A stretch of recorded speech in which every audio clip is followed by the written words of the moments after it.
Assalamualaikum warahmatullahi wabarakatuh. Anak-anak, hari ini kita masuk ke materi katabolisme. Apa itu katabolisme?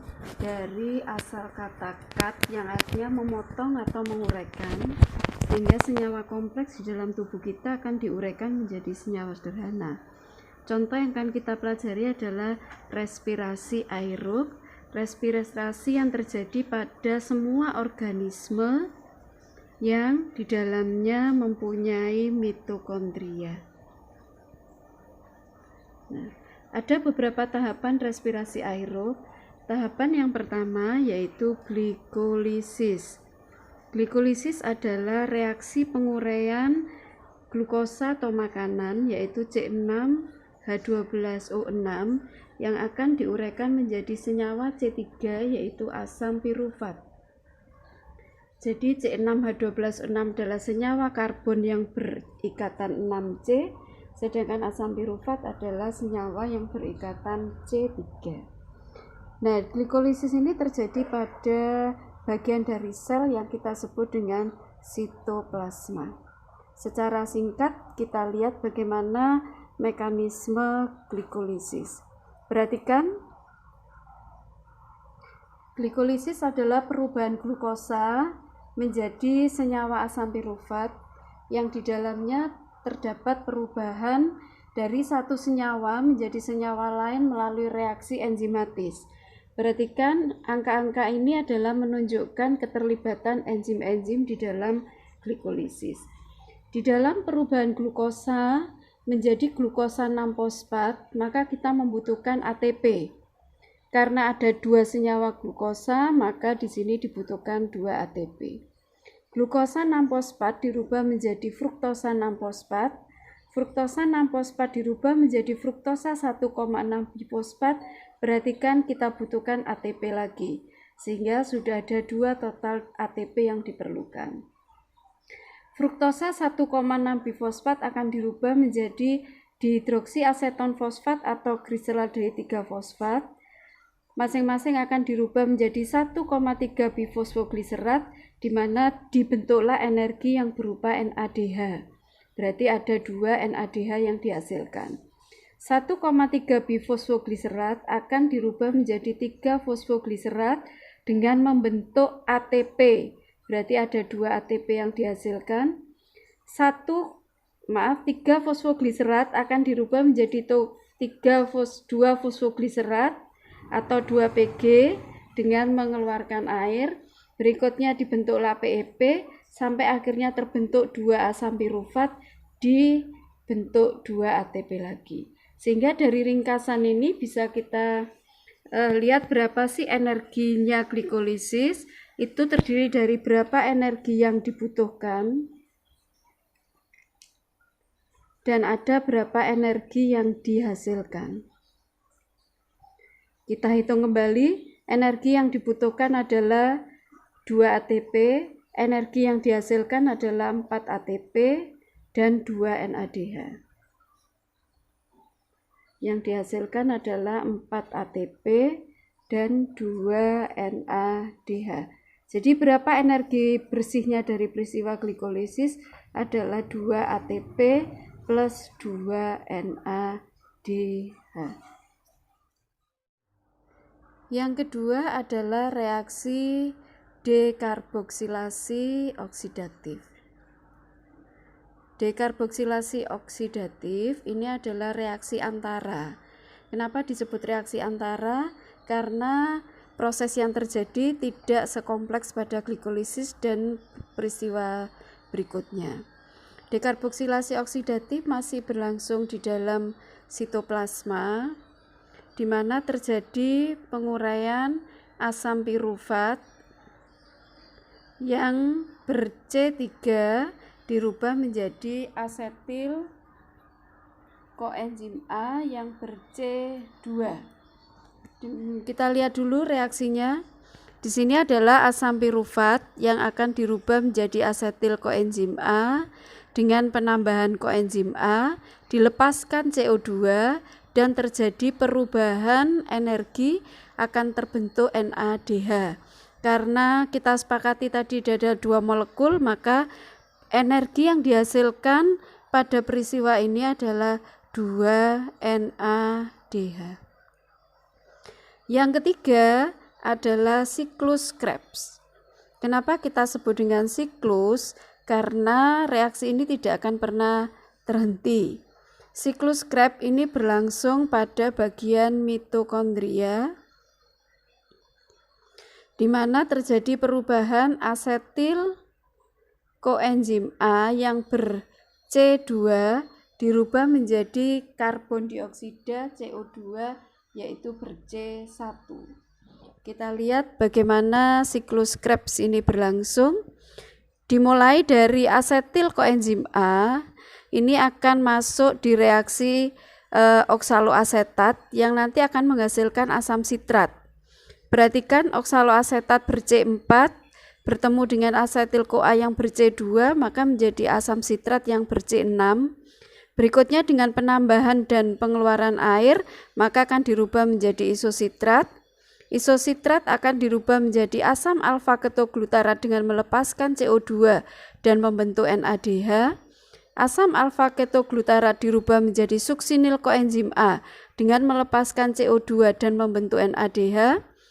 Berikutnya terbentuk suksinil koenzim A dengan bantuan ATP, terbentuk ATP dirubah menjadi suksinat.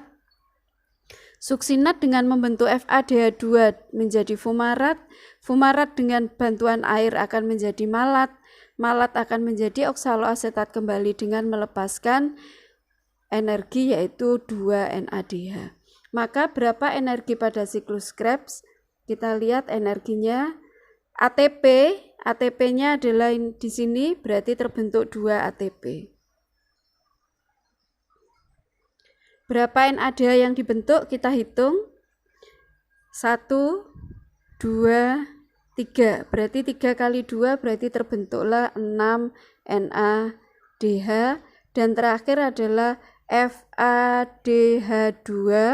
Berapa jumlah molekul yang terbentuk? Adalah 1. 1 kali 2 berarti 2 FADH.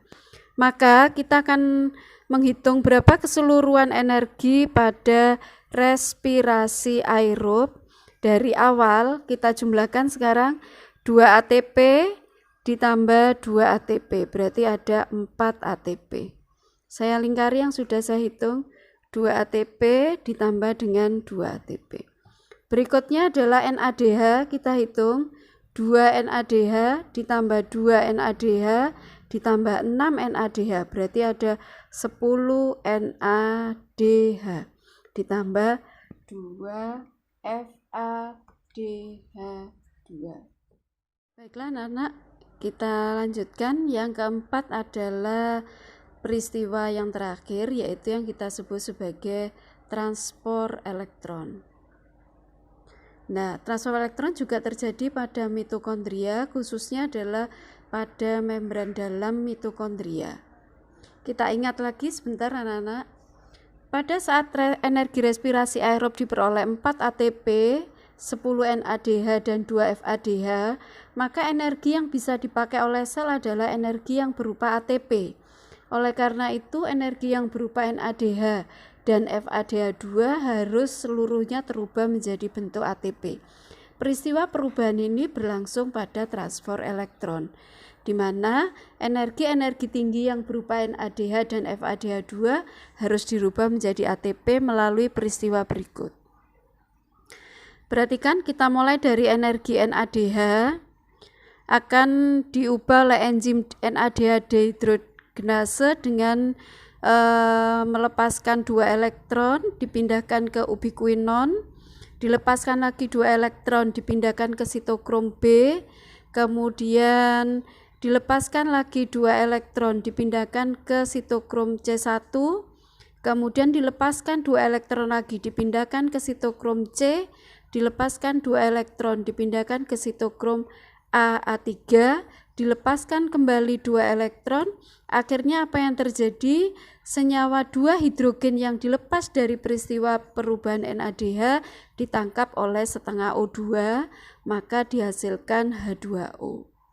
Sekarang perhatikan, pada saat NaDH2 dirubah sampai dia bisa membentuk air akan melewati berapa ATP? 1, 2, 3. Oleh karena itu, di dalam transfer elektron setiap 1 NADH akan dirubah menjadi 3 ATP. Sedangkan energi yang kedua adalah FADH2. FADH2 adalah energi yang tersimpan di dalam sitokrom B. Maka pada saat FADH2 diubah, maka dia akan melewati 2 ATP sampai terbentuknya air. Oleh karena itu, setiap 1 FADH2 itu setara dengan 2 ATP. Maka energi yang kemarin kita sudah temukan bahwa dalam respirasi aerob ada 4 ATP, ada 10 NADH, dan ada 2 FADH2. Sekarang kita konversi ke ATP. 4 ATP tetap, 10 karena 1 NADH berharga 3 berarti menjadi 30 ATP. Dan 2 FADH2 karena 1 FADH2 adalah 2 ATP maka menjadi 4 ATP. Maka sekarang berapa energi respirasi? Adalah 38 ATP. Jadi diperhatikan respirasi aerob yang membutuhkan makanan C6H12O6 dan harus dibantu oleh oksigen, maka akan terurai menjadi CO2 plus H2O ditambah dengan energi sebanyak 38 ATP. Peristiwa C6H12O6 menjadi CO2 maka harus melewati peristiwa glikolisis, dekarboksilasi oksidatif, dan siklus Krebs.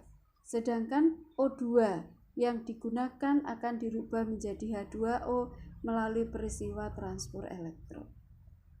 Angka 38 ATP bisa juga ditulis sebagai 36 ATP, maka kehilangan 2 ini kemana? 2 ATP ini dipakai pada peristiwa glikolisis berikutnya. Berarti kalau hasil respirasi 38 ATP berarti tidak digunakan untuk glikolisis berikutnya. Jika tertulis 36 ATP, maka 2 ATP digunakan pada glikolisis berikutnya. Maka selesai pembahasan kita untuk respirasi aerob. Berikutnya adalah respirasi anaerob, yaitu respirasi yang terjadi tanpa oksigen.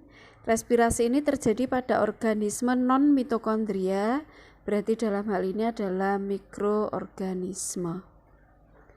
Nah, sehari-hari organisme ini akan melakukan respirasi tanpa menggunakan oksigen, sehingga ciri khasnya adalah berada pada tempat yang tertutup. Nah, respirasi anaerob bahan dasarnya sama dengan respirasi aerob, yaitu C6H12O6 yang melalui peristiwa glikolisis akan dirubah menjadi asam pirufat.